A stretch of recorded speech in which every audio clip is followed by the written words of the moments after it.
Hai semua, selamat datang di channel Baca Saham. Pada video ini, kita akan membahas satu topik dengan judul apakah saham BRI bisa naik lagi ke harga 6 ribuan? Tapi seperti biasa, semua pembahasan ini bukan rekomendasi dan hanya informasi. Ingat, kerugian kamu tanggung sendiri ya. Nah, saat video ini dibuat, harga saham Big Banks yang khususnya adalah BRI mengalami kenaikan yang sangat signifikan. Nah, apakah harganya bisa naik lagi ke angka tertingginya di angka 6 ribuan? Mari kita lihat dulu berdasarkan data terkini. Video ini akan sangat berguna bagi para pemegang saham BRI. Seperti yang saya katakan pada beberapa video sebelumnya, saya akan berusaha untuk terus update kinerja terkini setiap bulan saat laporan terbarunya terbit. Tujuannya untuk memantau apakah kinerjanya tambah bagus atau tambah jelek.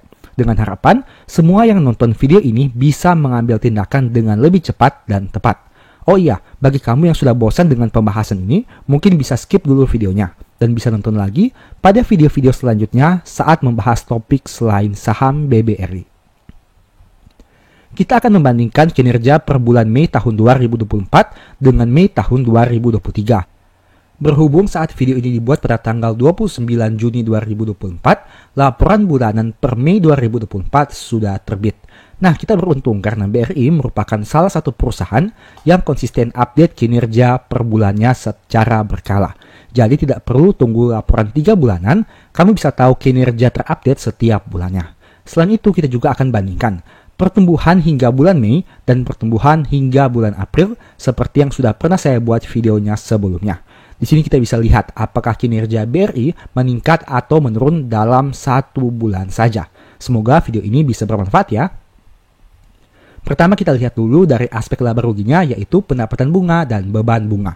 Kamu bisa lihat pada gambar di atas ini, pendapatan bunga hingga bulan Mei tahun 2024 adalah 67,3 triliun.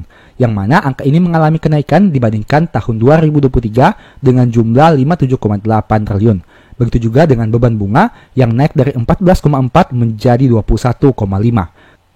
Nah, secara bersih, pendapatan bunga bersihnya mengalami peningkatan dari 43,4 menjadi 45,8 triliun hingga Mei tahun 2024. Ini merupakan ringkasannya.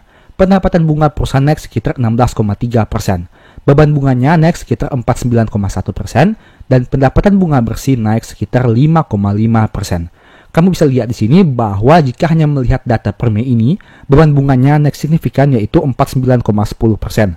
Hal itu menyebabkan pendapatan bunga bersihnya hanya bisa tumbuh 5,5%, padahal sebenarnya pendapatan bunga tumbuh 16,3%. Tapi jika kamu bandingkan dengan data per April tahun 2024, yang mana 1 bulan sebelumnya, kamu bisa lihat bahwa sebenarnya BRI di sini memiliki efisiensi biaya yang lebih baik per Mei tahun 2024. Kenapa? Pada data per tanggal April tahun 2024, beban bunganya mengalami kenaikan 50,2%. Sedangkan per Mei hanya naik 49,10%. Itu artinya pada bulan Mei tahun 2024 jika dibandingkan dengan tahun 2023, beban bunganya semakin berkurang untuk pertumbuhannya. Sehingga bisa dikatakan per Mei tahun 2024 ini, BRI memiliki beban bunga yang lebih rendah, tapi ingat itu juga karena pendapatan bunganya yang lebih rendah juga. Sehingga bisa dikatakan secara garis besar sebenarnya dari aspek pendapatan bunga bersih tidak mengalami perubahan yang cukup signifikan. Kemudian kita bahas untuk beban operasional lainnya. Kamu bisa lihat di sini terjadi peningkatan yang tidak signifikan dari 18,3 triliun naik menjadi 18,4 triliun rupiah.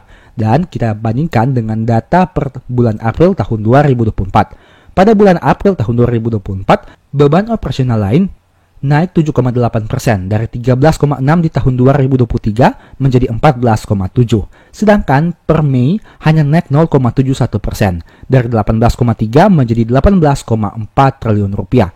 Itu artinya terjadi efisiensi biaya untuk beban operasional lainnya hanya dalam 1 bulan saja. Karena kenaikan hingga bulan Mei tidak sebesar kenaikan hingga bulan April.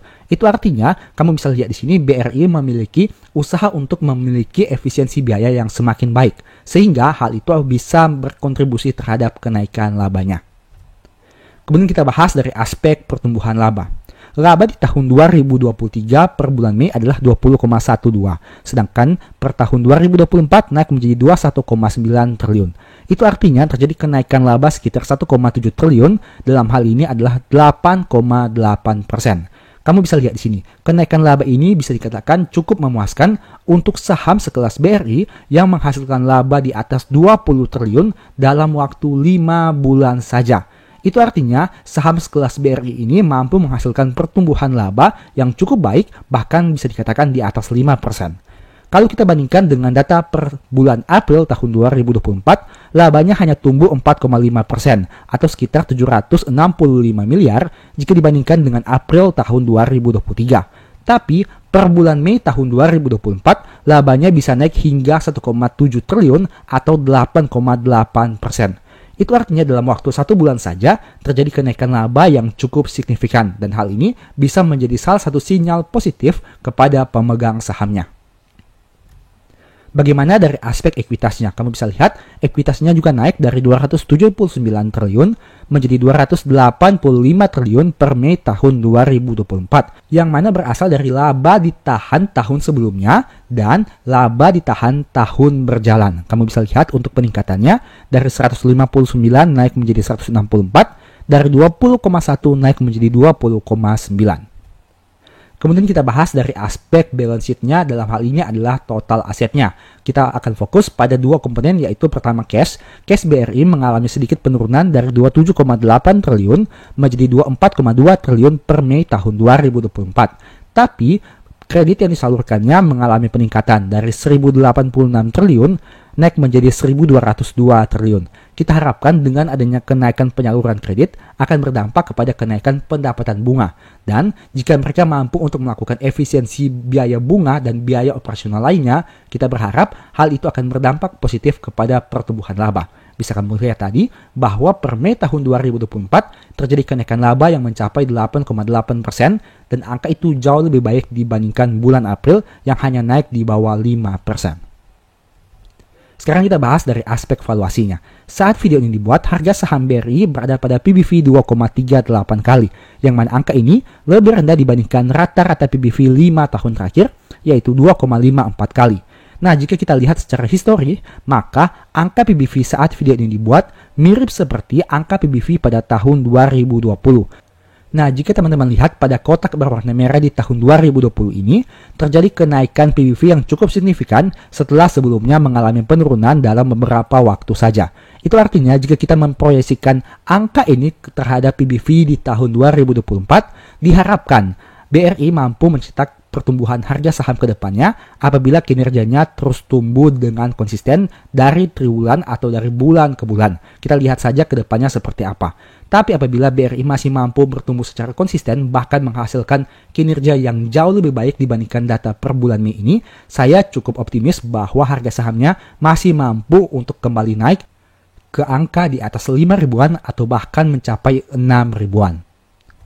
Sekarang kita bahas dari aspek probabilitasnya. Kamu bisa lihat di sini, per bulan Juni, BRI hanya memiliki probabilitas kenaikan sekitar 50%, di mana pada tahun 2024 terjadi kenaikan 5,99%. Kenaikan harga saham BRI ini bisa dikatakan cukup signifikan, karena sebelumnya hanya pernah naik pada bulan Februari tahun 2024 dengan persentase 7,46%.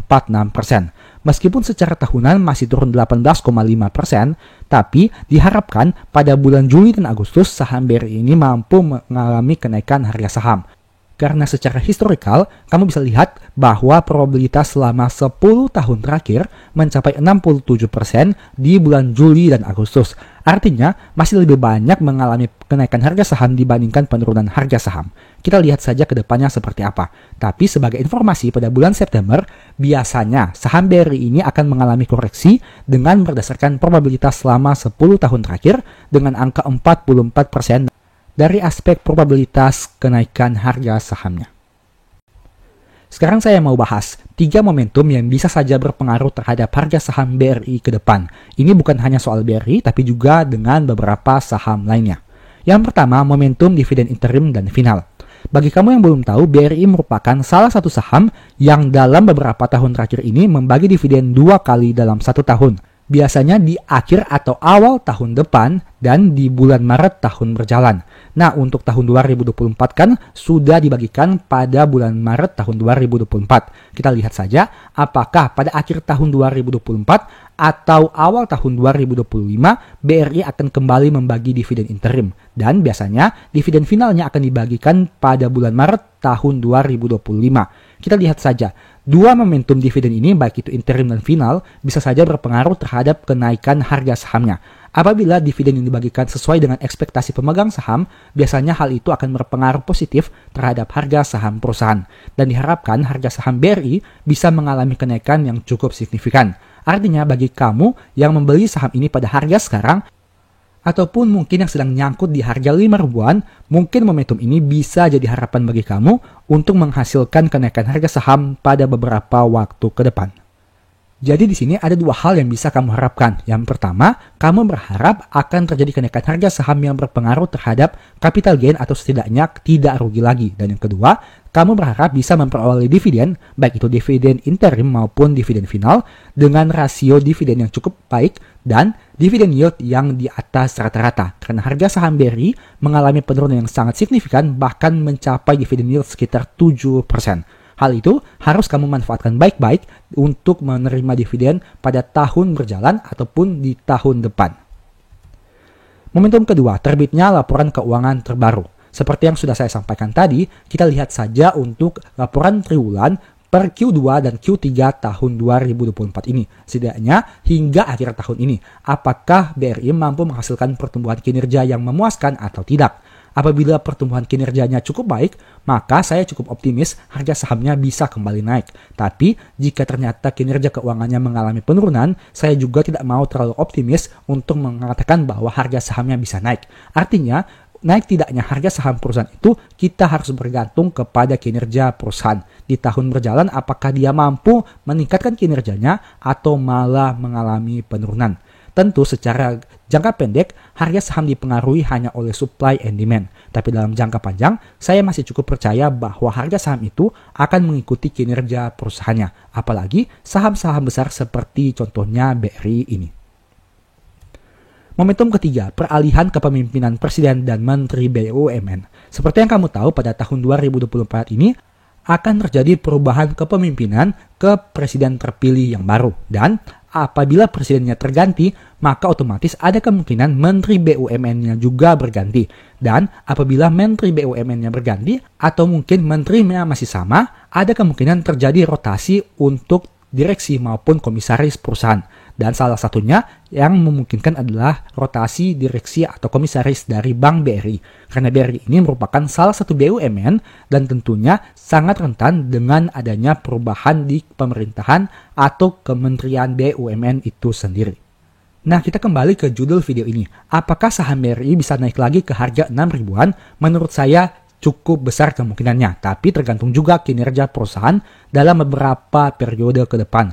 Apabila kinerjanya tumbuh, maka saya cukup optimis harganya bisa kembali lagi ke angka 6 ribuan.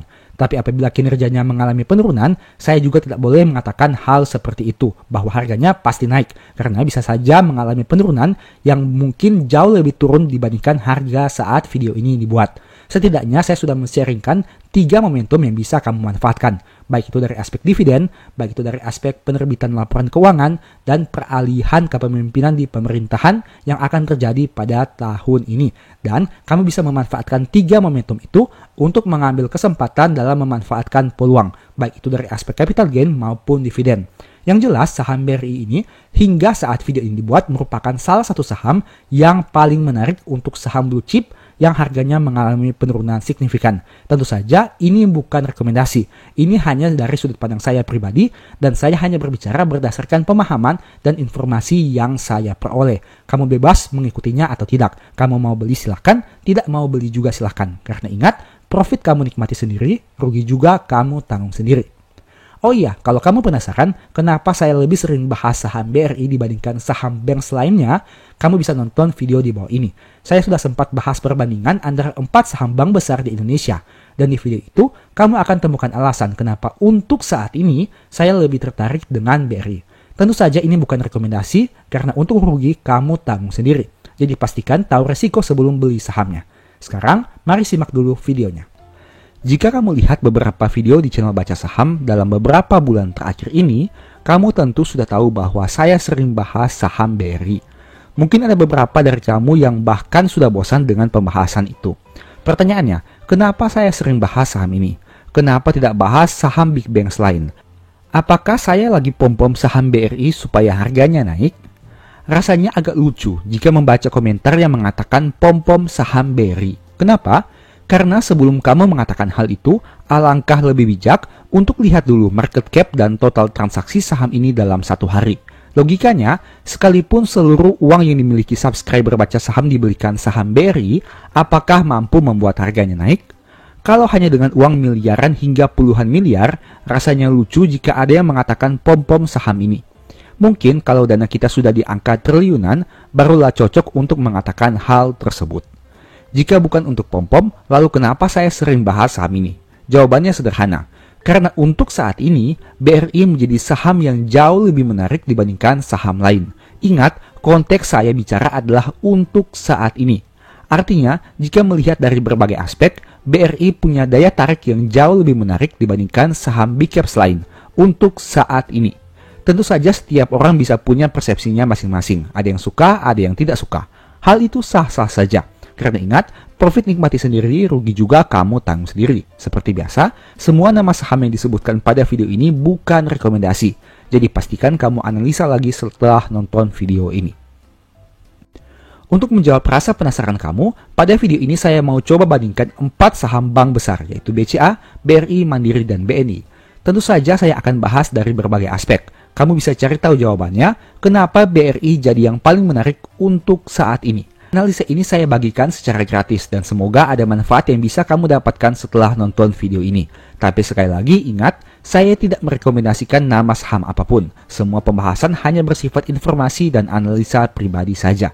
Jadi pastikan kamu tahu resiko sebelum beli sahamnya. Sekarang, mari kita langsung bahas saja. Pertama kita lihat dulu kinerja harga saham.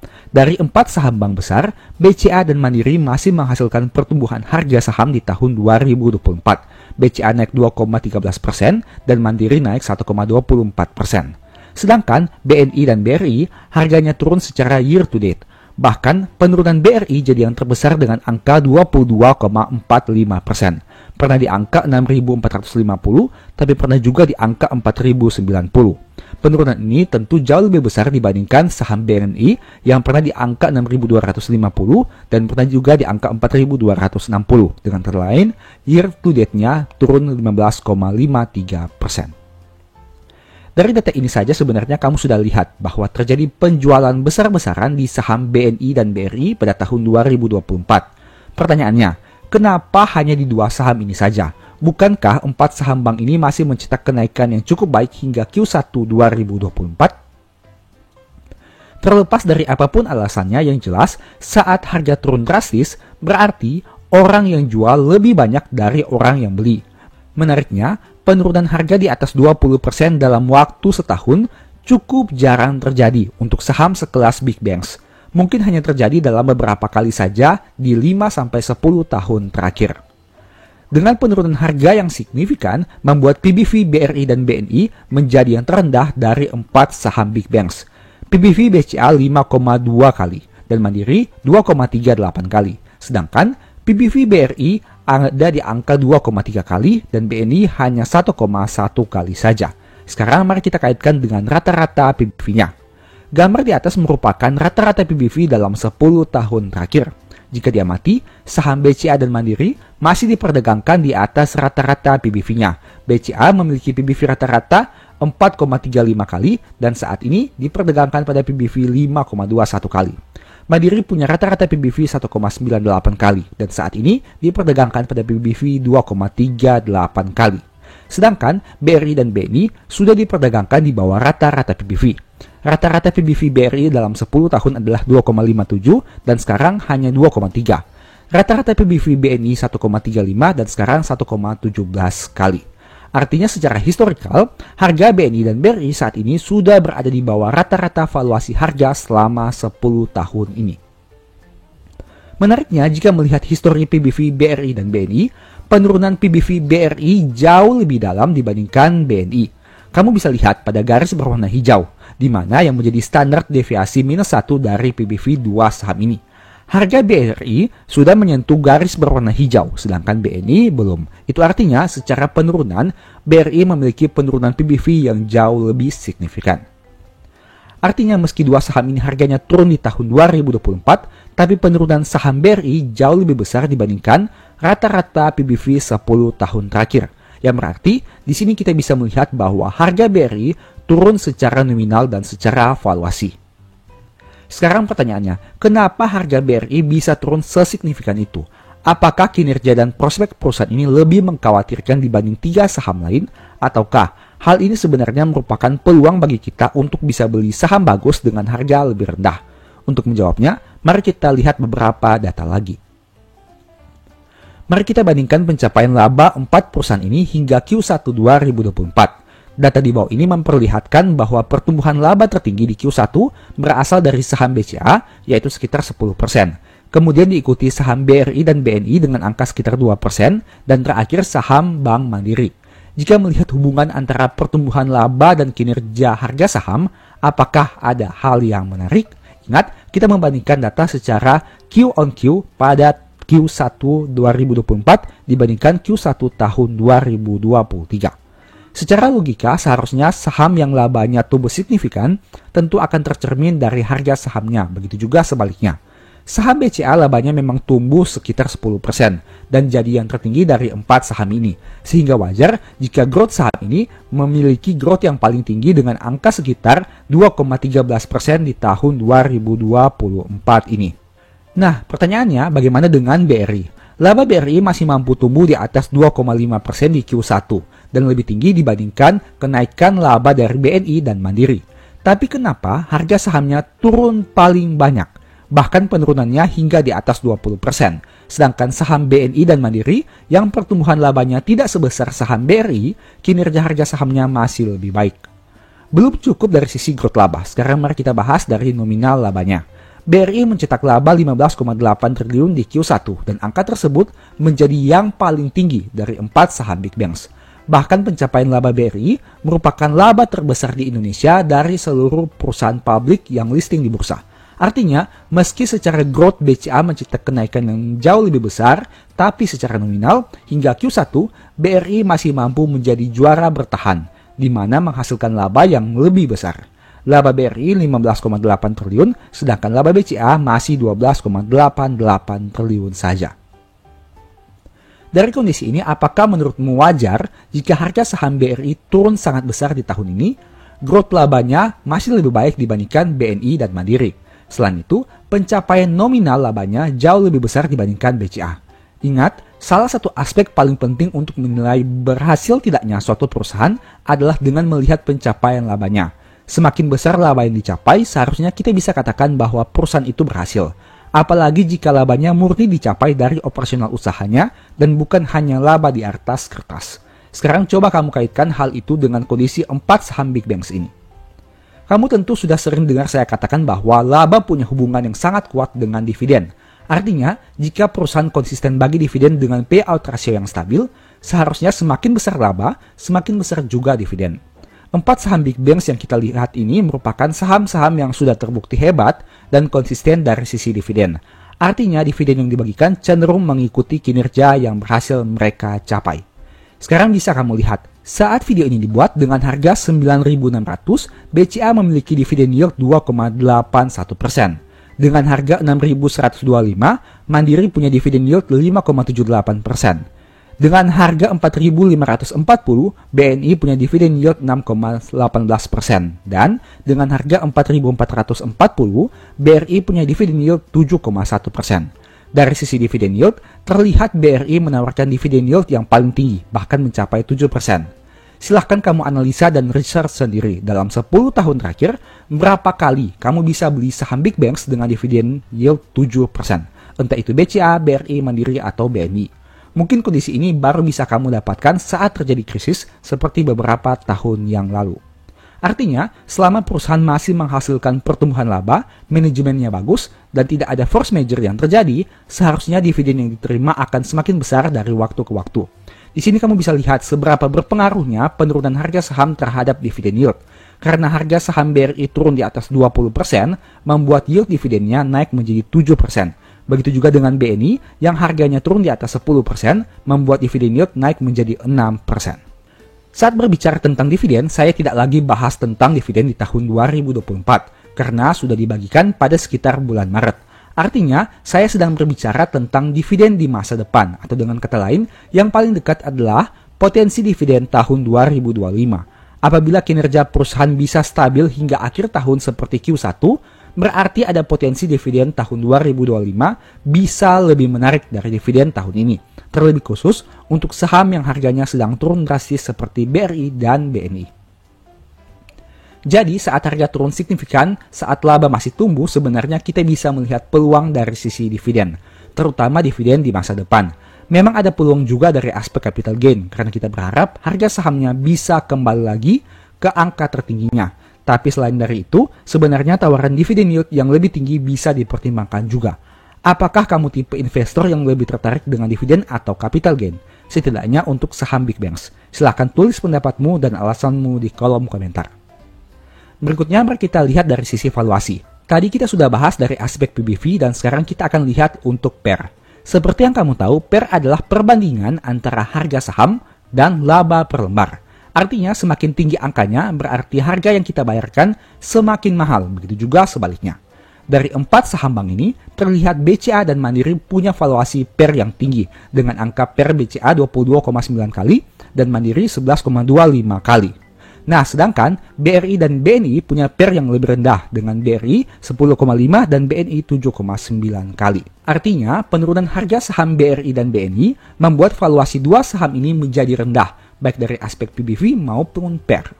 Selain valuasi, kita bisa lihat juga rasio profitabilitasnya, yaitu NPM dan ROE.